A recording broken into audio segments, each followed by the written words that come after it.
Kur unë fillova shkollën fillore, Edi Rama ishte kryeministër. Kur unë vazhdova gjimnazin, ai prap ishte kryeministër. Dhe tani që jam në universitet, ky prap në kryeministër. Po tani veç ndasëm ta kem, se do është bërë qesharake kjo punë.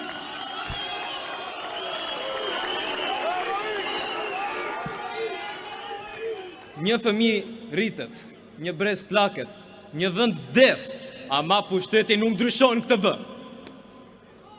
PD-ja ka qenë erën e fundin pushtet kur unë isha 6 vjeç.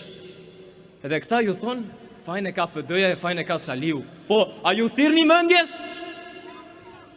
O popull, o njerëz, po këta ju vetëm që ju vjedhin, po ju shajnë, ju dhunojnë, dhe çdo ditë ju poshtërojnë. Po fajnë e ka Saliu, ha? O shqiptar, po ju lën pa bukë, po ju lën pa punë, po ju lën pa shtëpi. Po ju detyrojnë që t'ikni në kurbet. Po fajnë e ka opozita, ha? Thjesht kështu. E ndjeni çfarë gënjeshtër përsjell propaganda komuniste në këtë vend çdo ditë që na 45-a. Tani, në historinë tonë kombëtare, ju duhet dini diçka dashur vëllezër dhe motra, që armiku jon kryesor s'ka qenë as turku, as greku, as serbi, po shqiptari vetë. Heroi ynë kombëtar, Gjergj Kastriot Skënderbeu, u tradhtua pikërisht në nipi i tij, Hamza. E po, ju duhet dini diçka tjetër, që ne jemi ai populli i Isa Boletinit dhe Ismail Qemalit. Ata janë populli i Axhi Qamilit. Ne jemi populli i Mithat Frashërit dhe Abbas Kupit.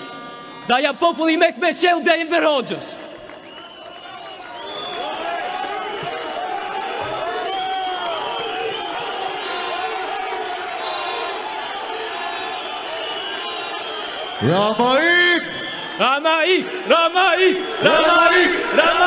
Ramai.